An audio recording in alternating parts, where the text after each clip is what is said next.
get it rock and rolling. So there it is. It's on your handout. Primer, part 2. Oh, this is the other one. Sorry. Besides that lunch and learn, please take advantage of this. You know, if you're within that area or fly or do anything, you're going to have, you know, the trainers are going to be over there. This is a all-day thing, morning, afternoon session. And I mean, they got quite a program set up. And again, it's easy for you, you know, it's much easier. I personally love the sit down type of live classes, and you know, again, that's what it's going to be about. And like I said, you know, you're going to get the best in the world over here.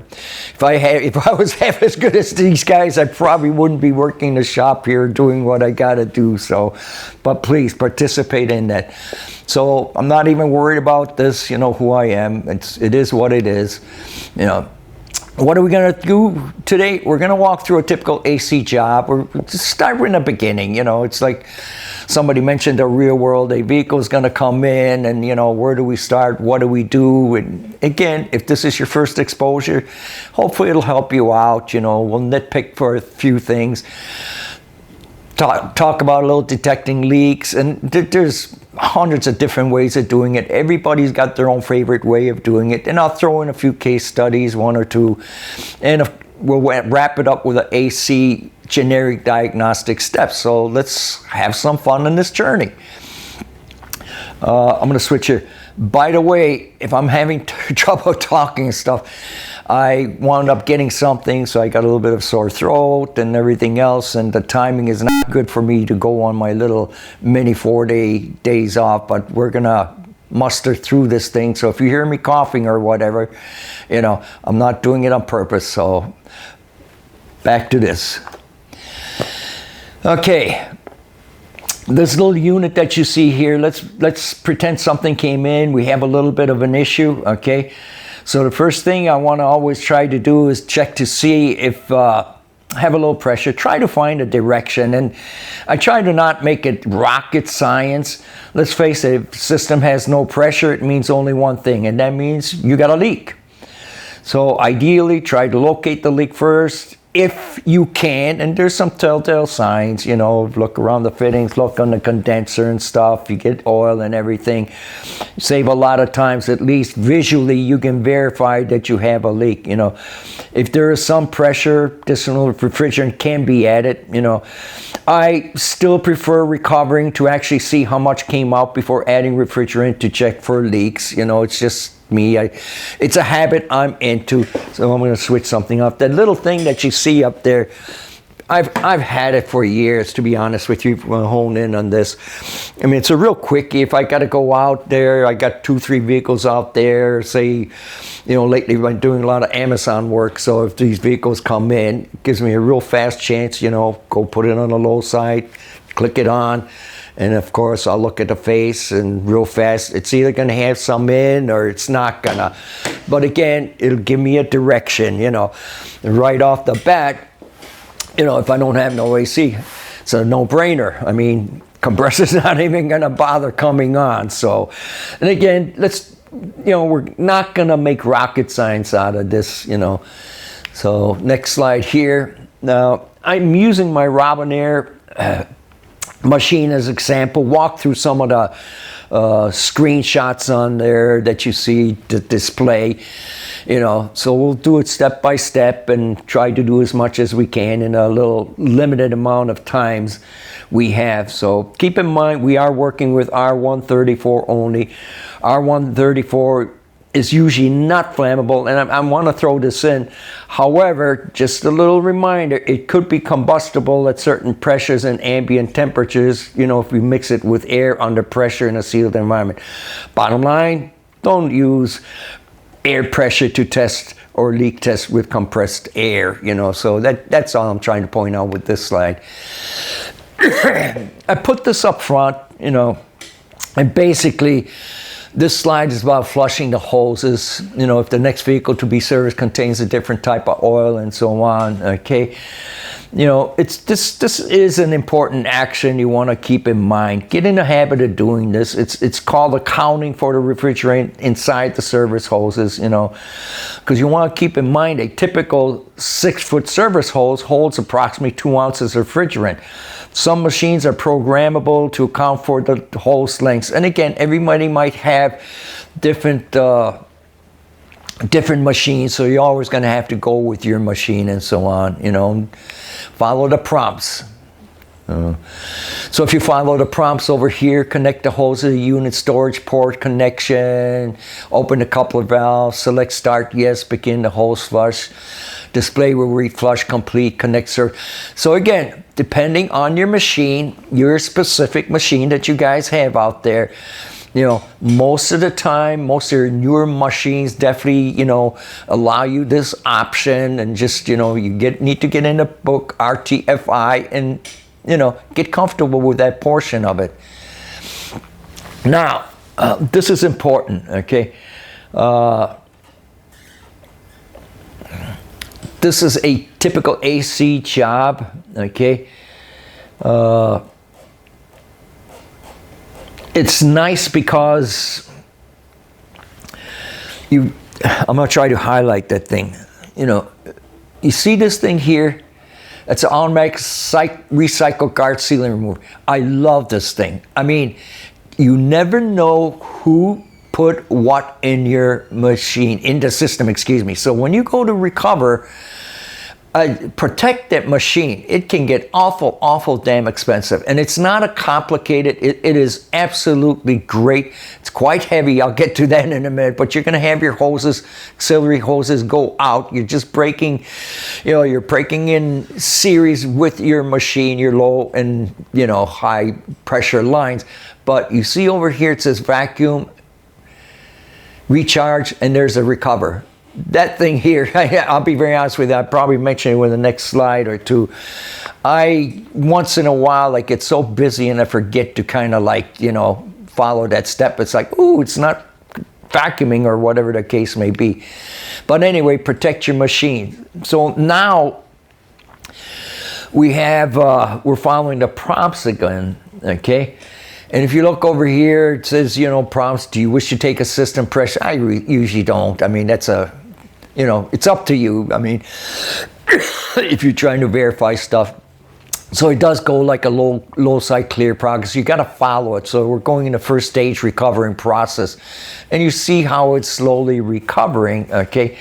Now, you want to keep in mind also that systems with accumulators, orifice tubes, may require more time to recover than systems with expansion valves, receiver dryers. You know, the bottom line is lowering of pressure is going to result in some of the components to become cooler.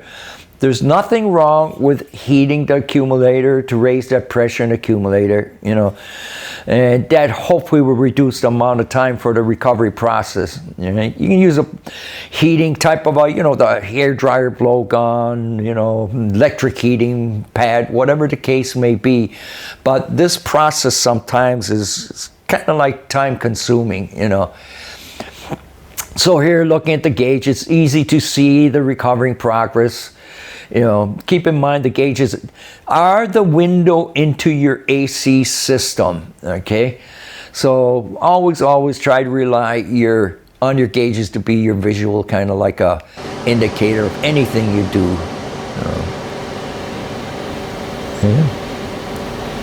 Right now it's... Now, when I mentioned that it takes a little while, it's a time process, and in our machine here, okay, it takes time. And that slide there will show you, I'm going in the second stage, you know, pretty near close to 5 more minutes, okay? The problem is, as long as the machine sees pressure, it's going to stay in the recovery mode, no matter how long it takes, okay? The machine, by the way, runs a self-clearing cycle to clear any internal refrigerant from its internal plumbing. And that's another thing behind the scenes that we don't see happening on your indicator there. But, you know, it's a time process. Now, this is important. Recovery recycling machines your newer ones, they do a very good job in separating the lubricant during the recovery process. Usually little oil gets separated. Get in the habit of verifying on your bottle also, you know, tag it, put something on, okay? If you took it out, the bottom line is you're gonna have to put it back in, okay? This process within the machine, by the way, it could take roughly around 90 seconds or so, or up to 90 seconds, so let it do its thing. Here's another nice feature. It's a snapshot. You know, it's great because now I know which direction to head to. Even here, the prompt is, if you notice, it says check oil drain bottle. Even though, you know, it records what it got drained, but it's also telling you check the oil drain bottle. There's nothing like verifying again what you're trying to do. So again, it's a summary displayed showing total amount of refrigerant recovered, okay? Now, keep in mind too, just so you know, if you want to split hairs, the displayed recovered weight can vary depending on ambient conditions, you know, so you shouldn't necessarily use it as an indicator of scale accuracy, and we'll get into that a little bit too, you know, because these machines are very, very sensitive to a lot of stuff, you know. And again, like I mentioned before, you know, if you use that air sept, and I can't repeat it enough times, you owe it to yourself to get one, you know. And I've done that mistake before. I've gotten into a hurry trying to do 10 other jobs. It's very easy to forget when you walk away during the recovery process and you rush back, and, you know, now you're going to go into evacuation, vacuuming, and of course you forget to flip that lever. So that happens, so keep that in mind. Vacuum time. Here we know we have a leak. I'm going to give it a partial charge to find. Again, I'm keeping it as generic as possible. This machine doesn't want to charge unless it sees a certain vacuum. Besides, it keeps me in the habit of always vacuuming before charging. No issues, always minimum 30 minutes, okay? Then again, we're back to the real world. This can happen when you walk away for a while, work on something else.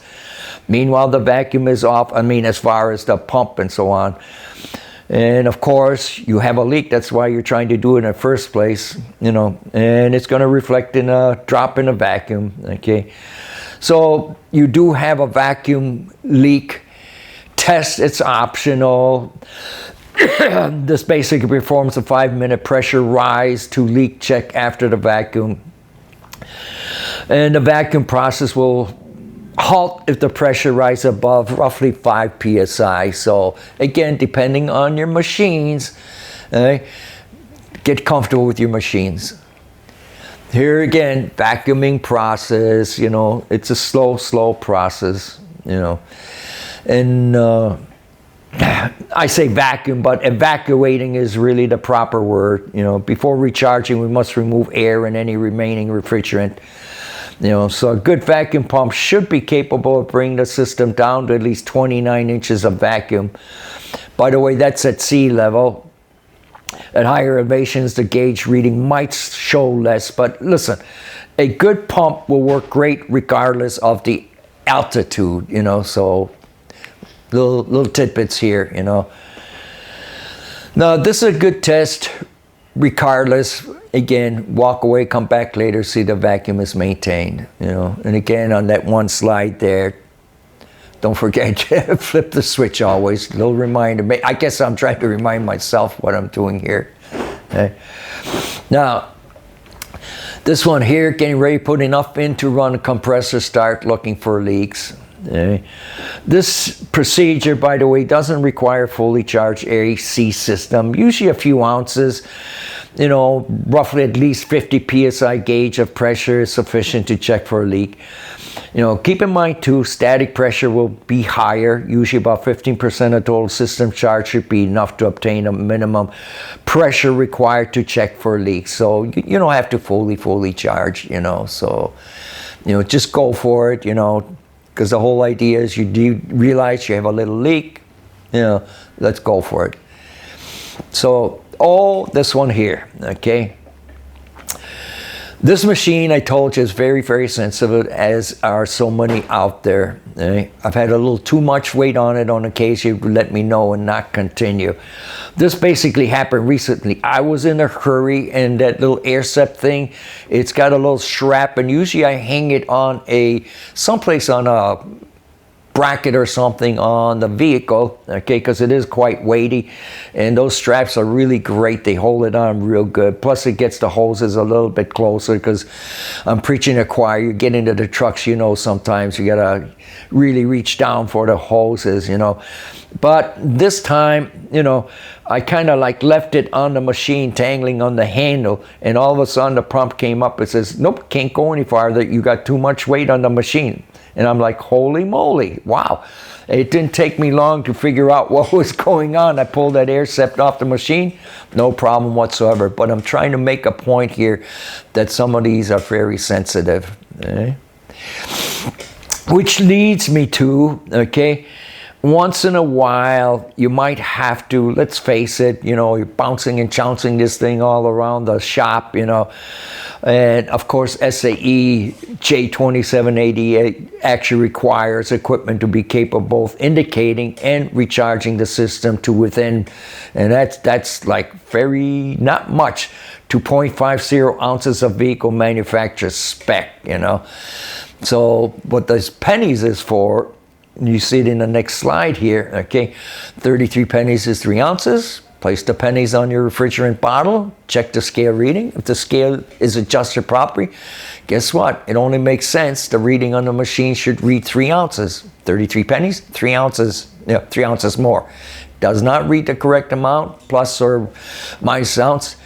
Basically go into your book and, you know, your book of the machine, and do, you know, do a readjustment here. Okay?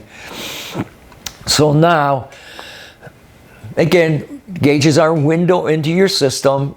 Looks like I'm good to go, go for the leak testing at this point, you know, because after all, that's why the vehicle was pulled in. I recovered, didn't get out as much. AC really isn't coming on, so, you know, went through the process. Now, this here too, just so you know, okay, your machine, every machine's a little bit different, okay. Once you get through, and I'm, you know, before you go to the next steps and stuff, you might get into what's known as a hose compensation. And in this machine, you basically follow the prompts, okay. Your machines do a great job of assuring accuracy. So hose compensation adds a preset amount of refrigerant to the chart to compensate for service hose volume. And we talked about the, you know, what you might have retained in those hoses. So, you know, and this process requires you to start the vehicle. Finally, you'll be prompted to close a couple of valves, disconnect the hoses from the vehicle. The next prompt recovers any remaining refrigerant from the hoses.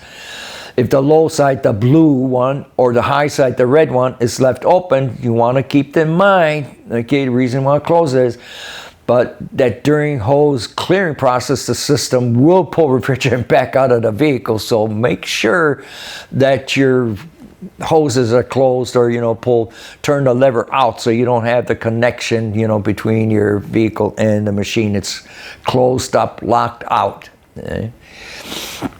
Now, this is sometimes, when I look at the display, it can be a little bit confusing sometimes. And this conversion here, it's in your handout. It's a good thing to have, to be honest with you. And basically, we all run into it. You know, we get in a hurry and stuff, and your brain is a little kind of dead because you've had a rough day and everything else. And you know, it's not like all day long you're working on AC systems. And basically, you could come up with an incorrect calculation for the charge. It's easy to do. So, for example, let's say you got 3.15 pounds. That does not mean 3 pounds and 15 ounces. Keep in mind, 3 times 16 ounces. I Googled it just for this. It's 48 ounces. 15 pounds times 16 ounces is 2.4. So the total ounces actually would be 48 plus 2.4, you know, which makes it 50.4 ounces. So, you know, basically make sure when you go on the machine, are you working with pounds, you know, what are you working with, and so on, you know. And again, you might get into grams and kilograms, and, you know, but it shouldn't be an issue in heavy duty trucks, the grams and milligrams, you know, but definitely might be an issue if you're working on foreign cars. So keep that in mind. Eh? So now another prompt, you know, this is just a follow up on that. Charging is done. If there's no issue, I would know now put the machine through a performance check to make sure it is cooling properly. However, we need to find the leaks, you know, so disconnect AC and just, you know, again, most of your machines today, they are awesome. I mean, if you follow the prompts, you cannot go wrong, okay? Now, I figured out we have a leak, right? So now it comes into the leak detection. When you see this leak detector, you know, I've had a bunch of them throughout the years. You know, this Robinair one tends to work pretty good, and it's accurate too, and it really senses. It has a good sensing to it, you know, because those of you that use leak detectors, you know how hard sometimes it is to use, you know, and the leak detectors, excuse me, they are SAE certified. For example, if you're working on an R1234YF leak detector, that leak detector can identify leak rates as low as 0.15 ounces per year at a distance of 3/8 inches. Just think about that. You got to be awful damn sensitive to be able to find or discover something like that. Yeah. So here's some leak detection guidances. You know, again, given we only have an hour to play with, some leak detection, check for visual leaks first. You know, God give you the best set of tools that you have, that's your brains, eyes, ears, and so on. All traces can indicate a possible leak, you know, and like I said in the beginning, a lot of times I'll try to do a quick visual before I even do anything. Don't run the engine during leak tests. Minimize air movement, okay? And again, if you're using the leak testers, they are very sensitive. Check all the fittings and components. And that's sometimes, I gotta tell you, let me do this real fast. I don't have it here. I was gonna hold it in my hand, but pretend this is the wand here. I'm not gonna walk into the next room to get it. But, you know, the refrigerant is heavier than air, so try to get under the fittings, you know, and do it really slow, you know. And also think about all the components and fittings you have in the systems. You got the evaporator, you got the receiver dryers, accumulators, expansion valves. They all have fittings. So this could be very time consuming. But if you have lost that refrigerant, there has to be a leak someplace, you know. And don't forget, you know, where you're coupling up to boot. And, you know, it's a good place. I mean, we sometimes mask it by putting on the cap and everything. So, but again, sorry, I wasn't ready for that. But you can see over here, this is a nice slide, and basically that's where the issue was. You can see the probe over here, and you can also see how wet it is down there. In this particular case, that's another kind of like a ball buster. You know, sometimes you have to get the grill out of the way to reach all these places. But again, your job is to find those leaks. I mean, I'm one of those fussy guys. I really would like to see visually something happening, you know. This is nice. Speaking of hearing, engine is off. Very good. Actually, it sounded like an air leak, you know. But again, this was on a tractor, and you got to get the hood out of the way and climb over it, and it's a pain in the neck, okay? But you do what you got to do, you know. Sometimes you get lucky. This is another good one. So I found found it with the leak detector, the sniffer in the cab, and I was getting it out of the end of this foam insulation down by the bottom, So I had to pull it all the way back, and then I actually heard it leaking out a little. Hopefully the bit, sound is on for you it. guys to So I hear it. got the soap out. But again, the reason, you know, this was in a You can see conduit. it all permeated through there. All And you sorts of can little see that pinholes along the hose line. over here actually spraying out. Okay? And I'll be honest with you, that hose has not been on there forever. This was one of those Amazon trucks where the AC unit is way up on top, so you got a long length of hoses. And sometimes, you know, if you have a conduit around it, you know, like insulation and stuff, that's not really bad either, because now it kind of wants to hold the refrigerant, and just, you know, cut a little slit in there and you might get a pretty damn good reading out of that, you know. So as far as, you know, we only got an hour to mess around with. So look, everybody's got whatever is comfortable for you guys. I mean, there's all sorts of leak detection type of equipment up there. You got the dye types, you know, and little caution on that, you know, definitely use the right equipment and follow manufacturer's instructions, you know. Keep in mind too, most manufacturers design their UV lamps to work best with their own dyes, you know. It's like, and that should take away the myth on, you know, universal this and stuff, you know. And of course, you got your yellow glasses to be used, you know. Do not stare at that UV lamps, you know. Again, safety is important too, you know. Down here, you got the foam with the with the bullseye and everything, you know. Visually all day long, you can't beat some visual stuff, you know. G has been, my friend G, you know, runs the training, Dorman training. He's been using a bullseye for years, you know, for a lot of stuff, you know. And it works, you know, even for evap leaks and so on. I mean, it doesn't have to be for AC. It could be for any kind of a leak you can imagine out there. So, again, the equipment's out there. Whatever you use, do it safely. Now, this is a kind of a case study, okay? Living in a perfect world, I can tell you all day long, you know, become very specific with the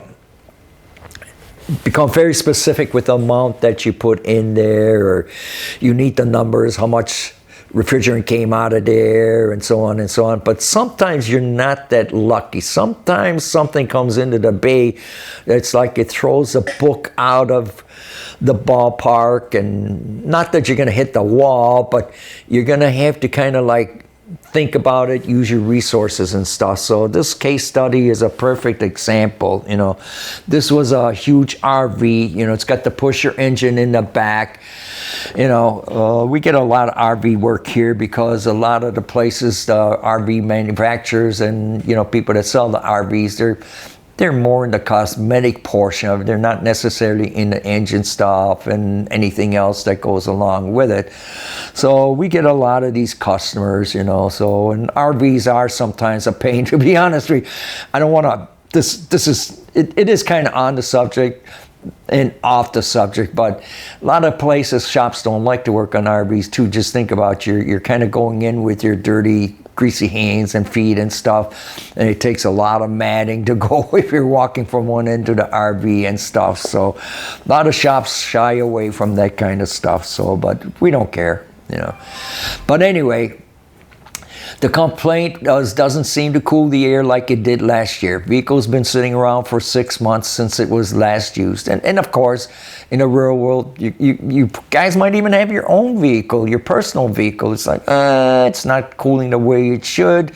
What do you guys usually do? You top it off, right? You know, again, you top it off because, you know, it's easy for you to do. You got a machine and everything else. So not always. And I get a lot of customers will come in and say, hey, can you just top it off? I'm going to get rid of the vehicle, or whatever the case may be. So there's a lot of reasons for that, you know. This RV is probably I didn't put a tape measure on it, but looking at tractor trailers, it's good 30 feet or longer. I have a very long drive-through bay, so I know it's pretty close to that I use for semi-trailers and so on. The condenser, again, like I said, is in the rear, engines in the rear, evaporators in front. And that's where you do the hookups for readings and charging AC, in the front.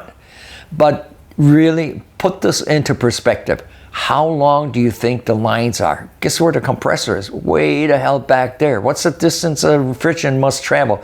Not even more so. How much refrigerant would this vehicle need? Okay. Remember we had that slide. The typical service holds approximately 2 ounces of refrigerant. Basically, do the math.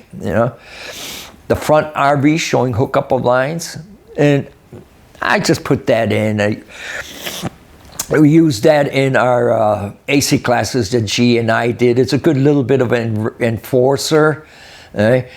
Receiver dryer, and you'd have to point it out. Expansion valve, outside air door, duct actuator, coolant lines going to heater core, low pressure line going to expansion valve and stuff. And this is, like I said, when we do our 2-day classes, the heavy duty air conditioning classes, we actually, have arrows and stuff and point to all that. It's kind of tests everybody, especially if this is your first exposure, because we're going to talk about stuff like the expansion valve, receiver dryer, and so on.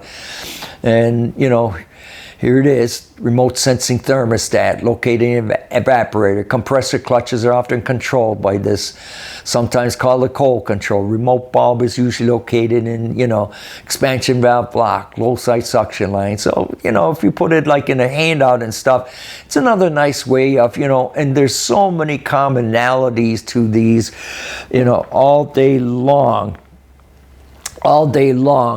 Doesn't matter what vehicle you're working on, chances are pretty good you're going to have the same components. So, So here's the initial pressure readings. So not bad, look at the temperature first glance, do they look okay? What would you compare it to? And I always talk about, how about the temperature? What's the temperature, ambient temperature at that moment? And you try to get your gauges to read the same. So, but we haven't started it or anything.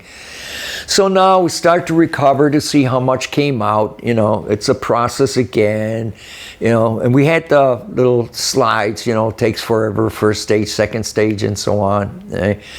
But bottom line is we recovered approximately 2.5 pounds. Is this enough refrigerant? Again, those of you that work on trucks, you're up to 3, 4, 5 pounds. But this is a long RV, so this is absolutely not enough, Remember the length of the lines.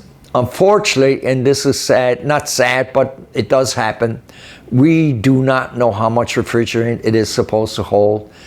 In the real world, that does happen, okay? No weight, no nothing. So, like I said, ideally, if you can do the research, you'd want to make sure you're accurate. I don't know if anybody's here ever tried to get information on older RVs. It's virtually impossible, so. Hey, somebody stole the condenser.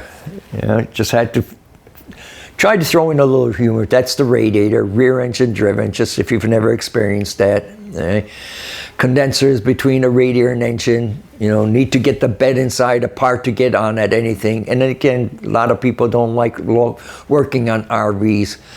Seemed like a very slow leak. The customer said he wants just, again, one of those, top it off, recharge. I'm not sure what I'm doing with. So it actually took 8 pounds. How did we determine 8 pounds? We had to revert to using the gauges, observing the pressures. It's an older vehicle. For this particular case, it worked. But I also want to throw in, guys, with newer vehicles, you really need to be precise.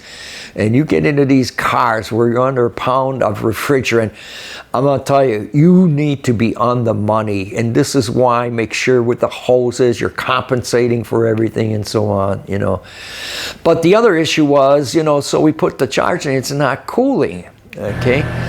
And by the way, remember that movement of the this RV refrigerant? system, It does, and this is a to take perfect video sample. real fast Things can just to cool point down, out so that it was a nice little just in that video to recovery take at that process, time, course, this is a movement receiver of the dryer, but you still refrigerant. got movement of refrigerant.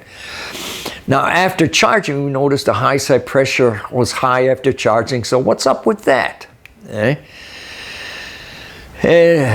We took a few things apart just to, we had a suspicion that something was going wrong, you know. So here's the line and everything. The reason we took these off was, you notice these little pellets in there? Where do you think these pellets came from? Okay. So it was not blowing cold air. We charged it up, and the gauge was going a little too high, and the low was going into a So vacuum. basically, So we thought possibly we're going to the actually see dryer was what plugged. came When I out of pulled it that off, I got system. this. We start tapping it, and guess what? Out of What's it. in the receiver dryer, Pulled the guys? line, found it up in the expansion Very valve. good. This line Desiccant. completely plugged. Absolutely. Absolutely. Hopefully that All fixes day the problem. long. So we took a little mud flap just because of trying to do a little show and tell, but actually it was a good way of verifying this too, you know. Yeah. The hose plugged right up too. By the time we got done, this whole mud flap was covered, you know, because that was just out of the hose. Don't forget, out of the receiver dryer. So, which, by the way, is one of the reasons whenever you work on air conditioning systems, boy, especially if you're, you know, replace a compressor, change the receiver dryer, you know. Now, speaking of, okay, AC compressors. Compressors' primary function, again, is to compress refrigerant vapor and circulate the refrigerant throughout the system, you know. And in our training classes, of course, we're going to dissect these a little bit more, but I figured, you know, if this is your first exposure, or even, again, if you're a veteran guy working on an AC, this is a good reminder, you know, refresher. Note, if enough liquid refrigerant enters compressor, and that's a no-no, it will slug the compressor, may destroy it. Okay, liquids are not compressible, so you want everything really working the way it should. Okay. Do they fail? Oh, absolutely they fail. Okay, a lot of reasons for it. You know, insufficient oil, too much oil, wrong type of oil. Everybody thinks PAG, but believe it or not, there's even viscosity of oils, cooling system blockages that prevent proper oil circulation. If the compressor fails, you really need to determine why. It's a cause and effect before you install a replacement. That's huge, you know. Clutches, I'll be very honest with you. Years and years ago, if a clutch failed, you know, and a good indicator, you know, the facings were burned out, it was slipping and everything else, I would possibly replace the clutches. I got all the tools for it and everything else. But in today's world, I'll be honest with you, and I don't know how you guys do it, you know. Yeah, don't forget it passes through, and that's huge. That desiccant breaking out. Mike, I see you online there, you know. Don't forget, you know, if it gets passed on through, like, for example, the condenser, you know, I'm not doing condenser in this one here, but boy, the condensers, that pinholes are so, I mean, you know, where everything passes through. And I'm using that as a perfect example, Mike, because you often hear about flushing, and to be honest with you, most manufacturers don't even recommend flushing anymore, you know, to get all the stuff out. Unfortunately, you're going to pass all that stuff, and you're going to block it up a little further. So, you know, so again, you know, you're going to have to make that determination, you know. You're going to have to, you know, make sure, you know, do a good explanation to your customer, you know, that, you know, hey, these are possibilities. If I do this, you're still going to have an issue, and so on and so on, you know. And you always want to leave that choice to the consumer, but you always want to educate them too, because you don't want them to come back. You know, if they come back and something happens, you want to be able to tell them, I told you so. I gave you a real quickie layman's education on this stuff and everything. But that's a good point, Mike.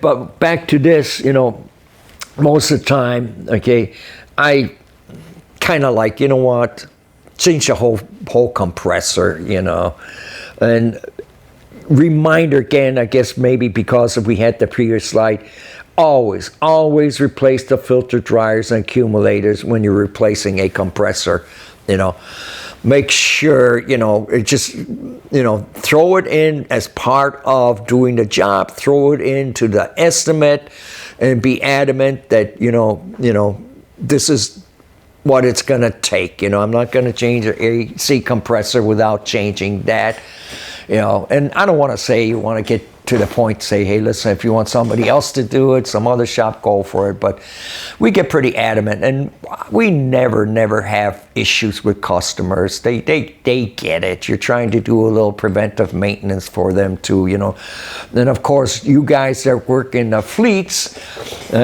you're in a different ball game because you have a little bit more control. You're just gonna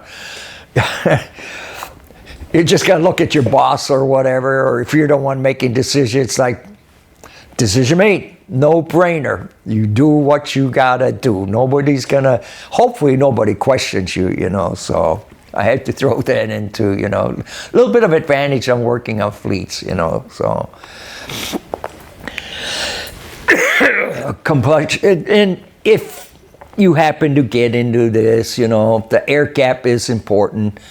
For installing a new compressor, one that's received a replacement clutch, take the time out, measure the air gap. Like I said, we used to do that constantly, And most of your compressor manufacturers or clutch, when you replace it, they actually have all that info in there. Make sure the gap is correct, gap is equal all the way, Again, incorrect air caps cause noise, and of course sticking or no different if you got a clutch. You guys adjust the clutches and stuff, and if it's not adjusted correctly, right, you don't have enough free play or whatever the case may be, you're going to burn out a clutch, and that's why we do certain things in vehicles, And of course, very important if you're working at what are we testing here? How do we test it? Why is this test important? Okay. Voltage is very important to turn this clutch into an electromagnet. We're back to the same thing. If you don't get enough voltage, call it a voltage drop. Okay. And typically the coil should be within 1 volt of system operating voltage. And again, you're trying to turn this into an electromagnet, so if you can't ramp this thing up and give it enough voltage, amps is part of it, you're going backwards again. You're back to that slipping, and this time it happens to be because you didn't turn it into strong enough of a magnet. So what are the jobs of the switches inside the refrigerant? Pressure switches cycle compressor on or off. They also protect the system by shutting off the compressor if the system pressure is too low. And again, it's not just too low. How about too high to protect that? Everything is protect that system, protect that compressor, okay? They're also used to supply an input to the computer to aid in engine performance. If you've got a small vehicle, you got a little 4-banger and stuff, it can adjust fuel and all that stuff. Don't forget also, you get into the big trucks, what else do you have involved in there, right? Clutch fans. So you have clutch fans, that something's going to turn on the clutch fan. If you ever notice, you turn on the AC, the clutch fan comes on immediately or pretty close to immediately. So those switches play a very important role. Okay? Do not jump any connector without consulting a wiring diagram. We've done that for years. Okay, but make sure you're doing the right ones. Don't forget, if it's computer controlled, is it polarity sensitive and all that stuff. So how many switches are there? Depends on the system. Several different types of switches in a typical system. At a minimum, there's 2, usually 2 inside most systems. Are all the switches same? No. Be sure that you use the correct switch for your application. Where can these be located? These switches are usually located in refrigerant lines, the accumulator, receiver dryer, and the compressor itself. How can we test these devices? We would typically test these switches with our scan tools. If your scan tool allows you to get in, okay, Heavy duties don't really have, there are some, if you look at the live data, they'll actually, you might have some AC data in there and you can see, is this happening, is it not, or so on. But you get in a lighter vehicle, chances are pretty good that you're going to get into the AC portion of it, okay? We can also jump the switches. Make sure you consult the wiring diagram, again, to simulate closing on some applications. So, do we need to drain the compressor? That depends. And G had put this together because, I took a lot of it, we combined with, basically, to tell you the truth, this was, when we do the AC classes, it's really the concepts are the same. So this slide happens to, pick up a lot of Chrysler, Mercedes. They have both recommended draining compressors, some of their TSPs. Some compressors come new, but you got to be careful, okay? A lot of the compressors come pre-filled already, okay? Do all compressors have sumps? No. I remember the old V compressors and so on. Huge sumps. They would look like a V engine, But you should probably drain those that do, since they may contain excessive amounts of oils, and that's huge too with these things. Just a little guideline here, guys, You first of all, read the tags, okay? RTFI, okay? This is just a guideline, half-inch dryer, half-inch compressor, okay? So basically, many compressors come already, I told you, pre-filled, so few little tips over here. Compressors without an oil plug install half the required system on the suction line. That's what this slide is about, okay? Now, this might require turning compressor shaft as the oil is installed. So with oil plug, add half the required system oil. Remaining amount should be installed in accumulator or low side of the system.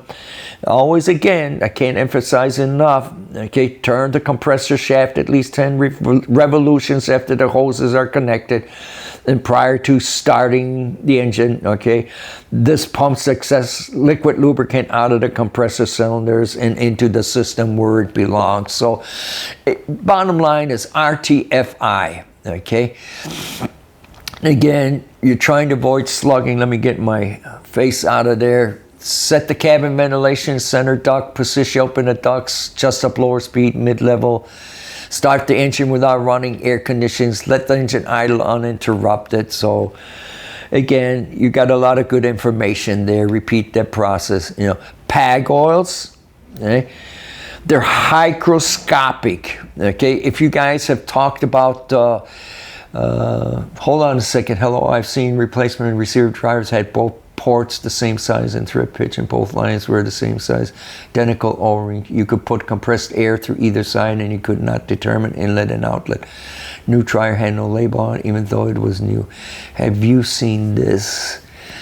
Seen that on my question, how do you know which way to hook up the lines? I flip the coin and install it. I'll be very honest with you.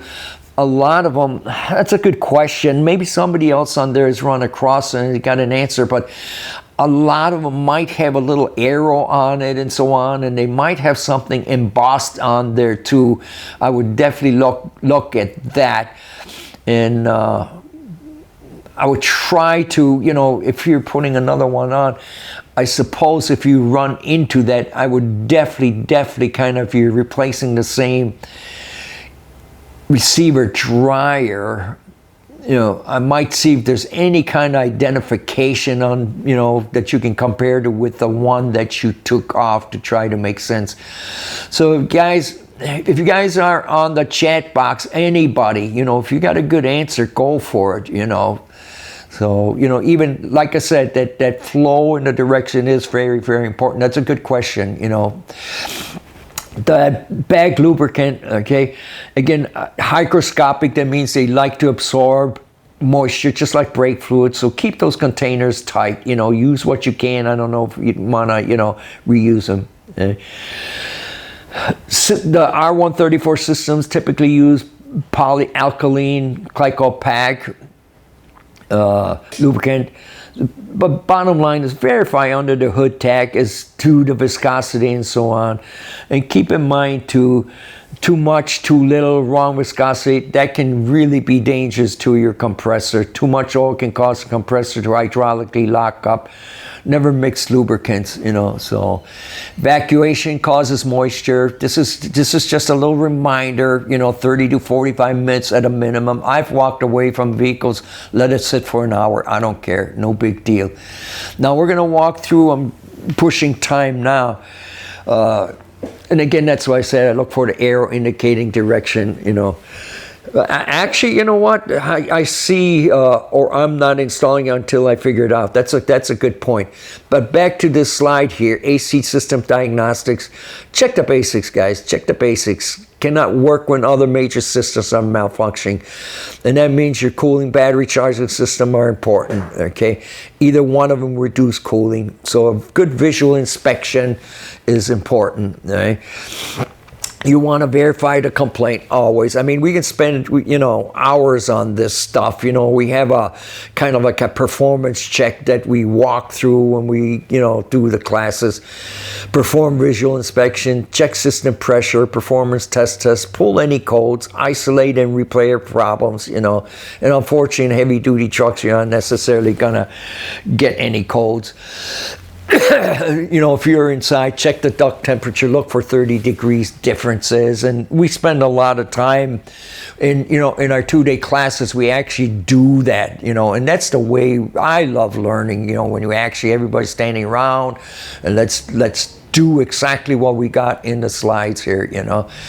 Quick temperature checks, what type of system in this, you know, and usually if we're doing the classes, you know, we're gonna, you know, slow it down, talk about it, and then slide, you'll see the accumulator, and that means you're going to have an orifice in there, orifice tube, you know.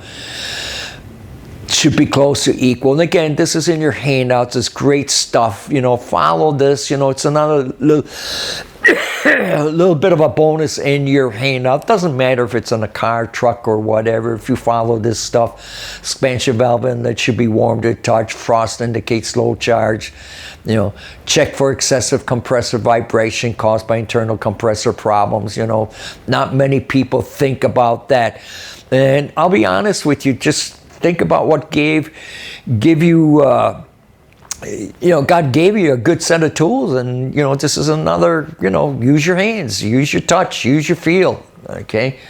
Gino, misfires can disable the AC system. Yep. He's talking more or less with cars, but yeah, some systems are, depending on the strategies, you know, there's a lot of reasons for compressor not coming on. Good point, Gino. Quick checks, compressor outlet line temperature should be uniform and so on. You know, look for 40, 50 degree temp across condenser face. Dryer body should be warm and free of frost rings. Dryer inlet and outlet should both be warm. So again, you know, use your handout. We try to make the handouts in a fashion that it's also a little tool and an aid, even though it's a 1-hour lunch and learn. And I know I've put a lot of stuff into some of my other lunch and learns. You know, they're yours, utilize it. And again, we talked about the performance tests, set to max AC, open the doors. And basically, that really is the best way to test the air conditioning. Make sure you have all the doors open, AC system set to max. You're really stressing out that AC system. And here we are, compare inlet air to duct temperature. We talked about the 30 degree cold in an air just ahead of the condenser. So, you know, if you got your infrared temp probes, don't forget they're not good on really bright aluminum stuff, but you can put them on the black hoses and stuff. So, you know, and of course, if you got the imaging cameras, all that stuff works really, really great, you know. So troubleshooting, you know, get comfortable with what your gauges show you. I mean, they're the window inside your system. Low refrigerant charge, refrigerant restriction. This is in your handouts. You could have such a thing as refrigerant overcharge. That we talked about oil, right? Oil overcharge. Poor airflow through the condenser. All that stuff. Restriction of air. That'll have you a little rise in the pressures. I'll put the expansion valve stuck open or temperature sensing bulb not mounted incorrectly. You know, both sides the same. Hey, but why would both sides? The compressor ain't pumping. It's not moving the fluid. All right? Control valve failure, variable displacement compressors. And here's another little quick guideline for you guys. Use it in your handouts. Little, kind of real quickie guideline. Okay? Now, I only got a few slides, but you're not really necessarily into heavy-duty trucks having that R12334Y. It actually wasn't required in heavy-duty trucks up to this point. So the requirement basically is that used in new vehicles with components that are specifically designed for it. That means you just can't go in there and put R1234 into anything. It's a game changer, just like when we went retrofitting from R12 to R134. Everything has to be specific for that system, okay? And again, it's a whole new ball game. If you haven't looked at it, we get into the R1234Y machines and, all that stuff. She just did a really good one for the automotive guys on that, so... and again, the game has changed. Look, this was an AC system primer, okay? All of us, chances are pretty good we could use some extensive training to properly diagnose, repair these systems. And that does require devoting time. Ideally, and again, classroom setting is really nice, especially if you can do some hands-on with it. Just so you know, Dorman Training has AC classes. We have classroom and can also travel to your or any host facility. Okay? I got a classroom here. G's got one over his place, So we can do it, or if you want to host in your shop, get other guys in there. This is the end of the summer. Next summer is going to be back again before we know it. Plan early, okay? If you have any questions, we got a minute or so on there. So please ask the questions. While you're asking the questions, I'm going to put the next slide on real fast to remind you about that rev up. This slide here, and you have it on your handout real quick. If you got your smartphones, take a little bit of a snapshot of this. There's a webinar survey. You can join a face group. You can get newsletters. Sign up for it. If you ever go on the Dorman Training, I'm so totally taken back with the amount of stuff they have on it. All the lunch and learn that G and all his guys have done. All the lunch and learns, not as many, of course, like with the automotive, but all the webinars and everything. And there is a little section on the heavy duty. And they have a lot of good information on there, really do.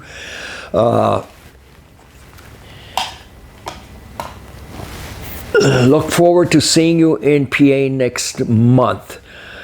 Mike, I would love to be there. Okay, that's the one that event, and I've had enough fortunate family thing, and it kind of coincides doing a little bit of a kind of elongated wake thing and stuff and stuff like that. But I'm really gonna miss it. I actually thought about my thing's going to be done around 10 o'clock and drive overnight to get there. But my wife says, I think that should be out of the question. But I will definitely, to be honest, Mike, I should tell G that we should do something live at Dorman Center just for heavy duty stuff. We can do a bunch of stuff. We can do some, hands-on stuff with brakes and AC, electrical, all sorts of stuff. So kind of,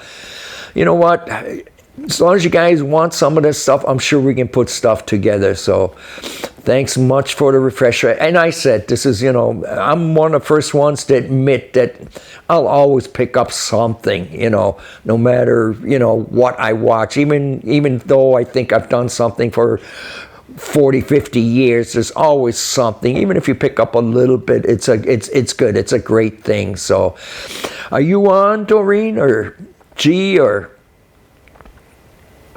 any of you guys on? I'm on. Oh, I'm on. I think we're at the end of the road now, right? Yeah, we're good. So yeah, I'm watching the chats. Everybody is happy, you know. So Thank you so much. yeah, no, thank you again. I can't say it enough for all you guys, you know, coming on, you know, month after month after month, you know.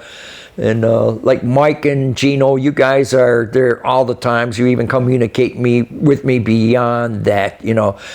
So just a little reminder, you know, tell G, you know, if the other, you know, trainers you got in your trainer, you know, if they want to criticize me, you know, they better be able to come and criticize me to my face, not over the. There's much to criticize. No, I'm just kidding, you know.